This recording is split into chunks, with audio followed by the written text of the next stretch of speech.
Hello students, I hope all of you are good and healthy. Students, today we are starting with the topic motion in a plane, in which we are studying projectile and circular motion. The following topics we are going to go through: position and displacement vectors, velocity, its general and component form, same general and component form of acceleration, motion in a plane with constant acceleration, relative velocity, its magnitude and direction, projectile, equation of path projectile, in which we study time of flight, maximum height, range, maximum range, range for complement angles for projection, circular motion, relation between linear and angular velocity, acceleration in uniform circular motion, direction, its magnitude, acceleration in terms of angular speed and frequency, direction of position vector, velocity, angular frequency, and centripetal acceleration. Student, before starting this topic, I want to tell you that this is the backbone of mechanical physics. If you don't understand vector, then it is going to be very difficult for you guys to understand other concepts of physics, mechanical physics especially. So please concentrate on these topics. So first we start about position and displacement vectors. As you can see on the screen, there is xy plane and we have taken one point P over there, whose position vector from origin O is R. We have drawn one perpendicular along x-axis and one along y-axis, and we have given the name to them as xi plus yj. All of you understand I is representing a unit vector along x-axis and j is representing a unit vector along y-axis. The position vector R of a particle P located in a plane with reference to the origin of an xy reference frame is given by vector R is equal to xi plus yj, because R has two components, one is along x-axis and one is along y-axis. It is written also where x and y are components of R along x and y-axis. Now we have taken another xy plane in which we have shown, note a straight path, any curved path. Point P is there, whose position vector is R. Point P dash is there, whose position vector is R dash.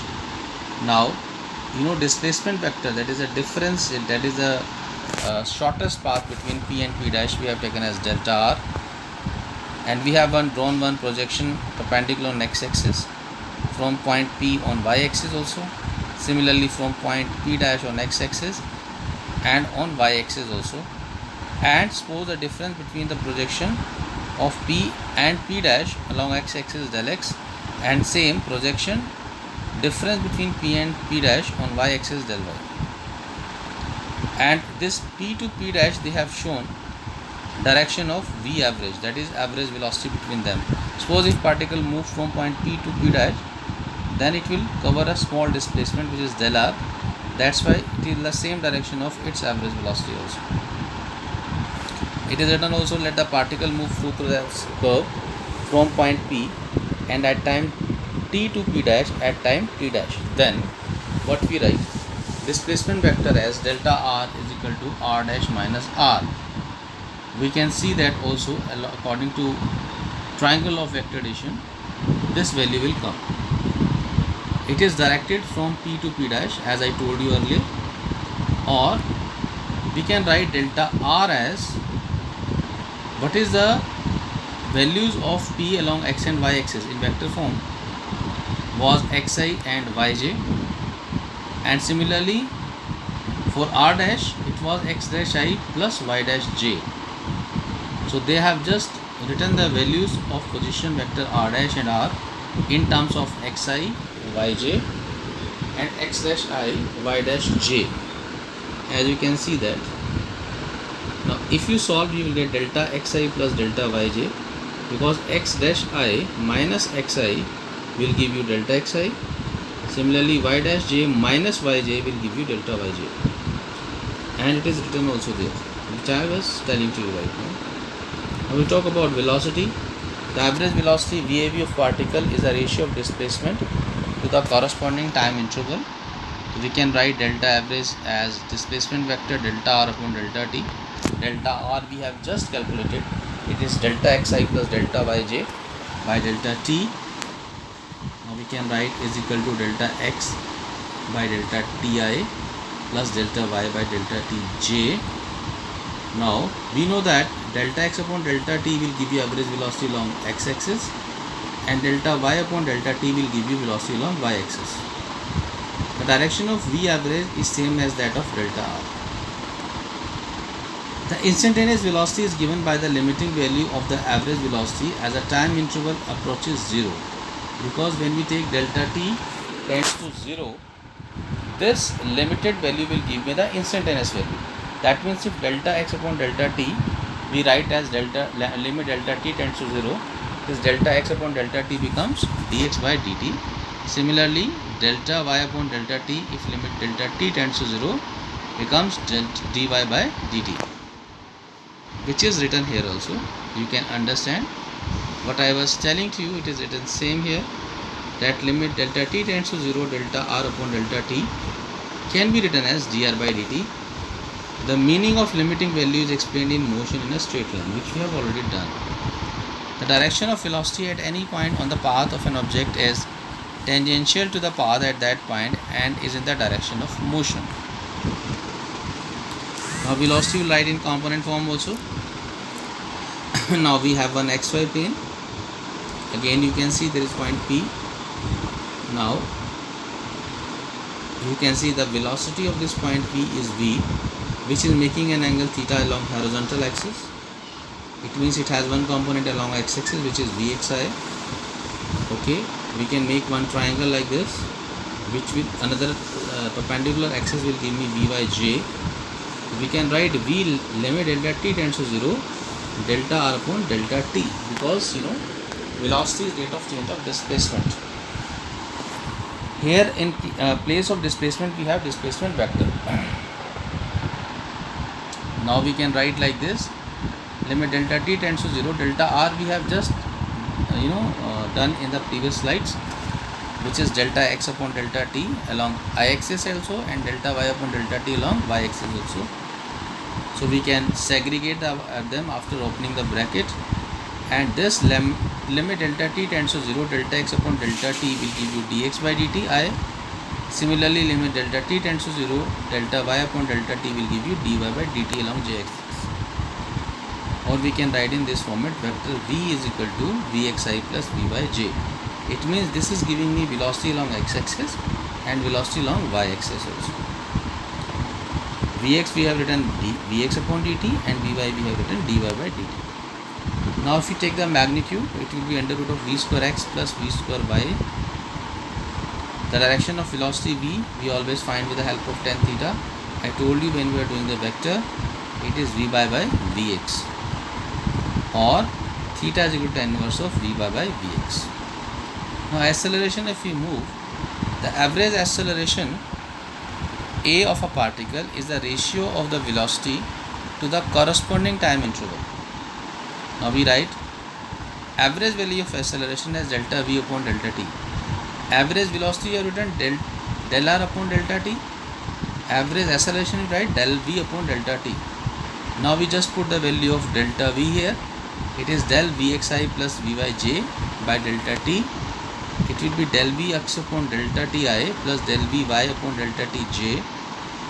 We know that if we write delta v upon delta t, limit delta t tends to 0, it will give me dvx upon dt, which can be written as ax, and similarly this value of limit delta t tends to 0, del vy by delta t will give me a by j.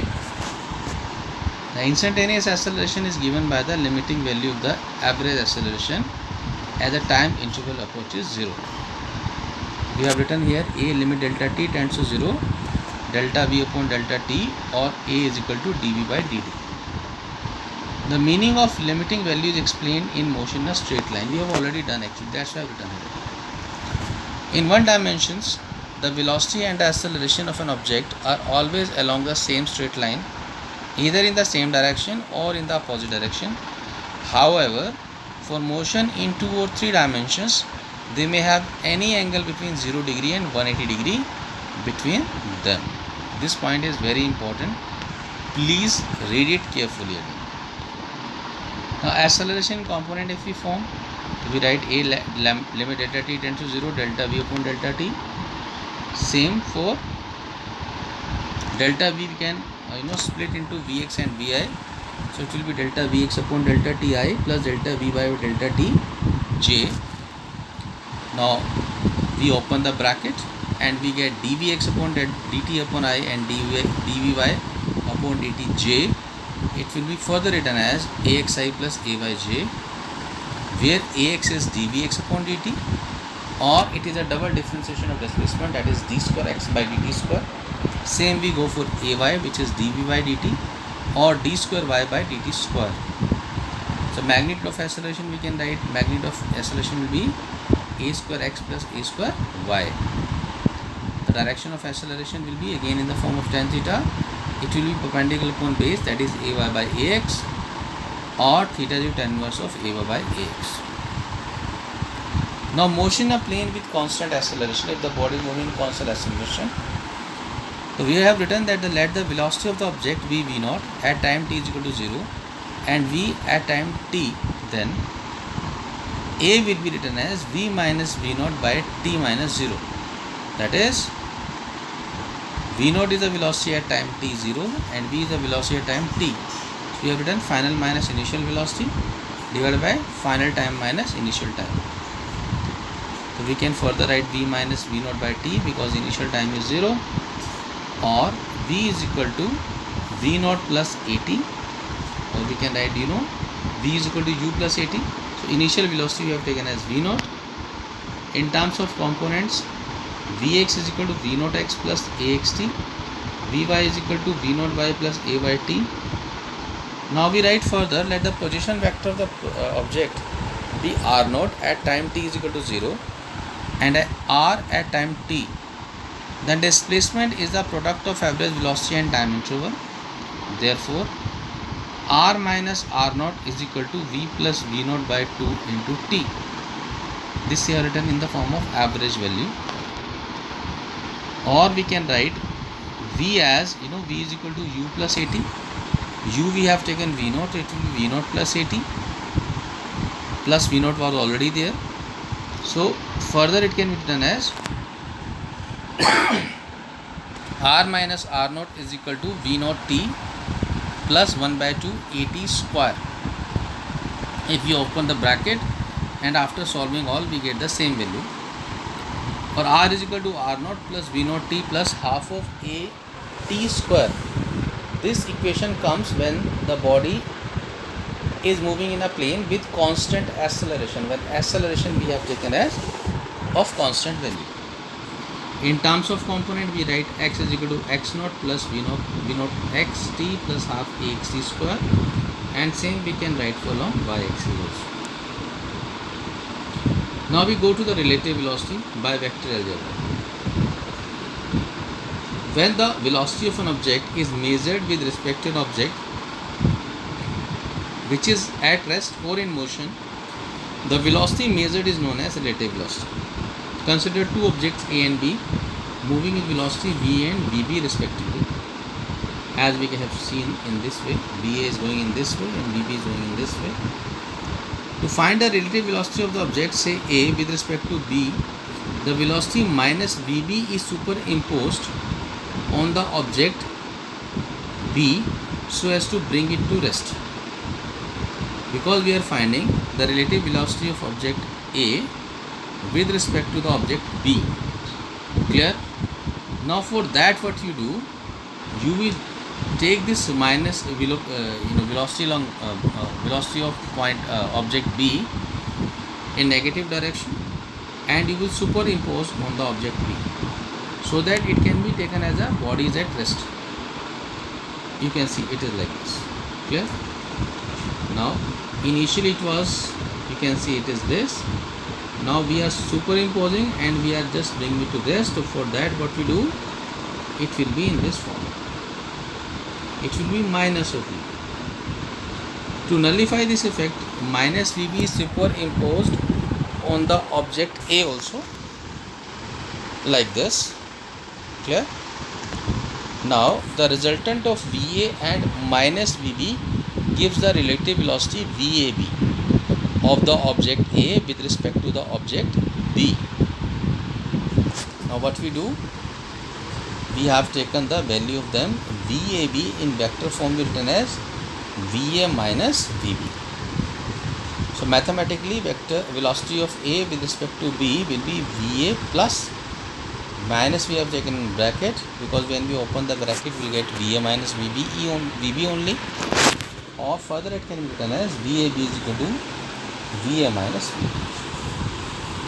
Now go to the next, magnitude and direction of the relative velocity in terms of the magnitude and angle theta between them. So this is VA, velocity of A, VB is this. Now we have just taken it in the negative direction. We are going to superimpose where? At point O. Earlier we have superimposed on point A. Now we are superimposing this minus VB on O. B we have shown like this. Now we have extended A. Now A we have taken outside. Now it is making an angle theta with VB, positive VB. Now we can write there is one angle 180 degree minus theta, right? Now you can see this is a kind of parallelogram in front of us, and we have this resultant like R. So this resultant will be taken as VAB. It is both making an angle alpha with long OA. So VAB will be written as VA minus VB. Clear? The magnitude of vector VAB is equal to V square A plus V square B plus 2 VA VB cos 180 degree minus theta, or V square A plus V square B minus 2 VA VB cos theta, because cos 180 minus theta is minus cos theta. The direction of VAB will be tan alpha. It is along x-axis, B sin theta divided by A minus B cos theta, because then it is always perpendicular on base. When two objects are moving along the same right straight line, so first we write VA minus VB if they have a same direction also. But if they have a opposite direction and they are moving on the same straight line, then their velocity will be added up. Now this is the one part of this vector and projectile motion. We will understand few more concepts in the next slide. Thank you, students.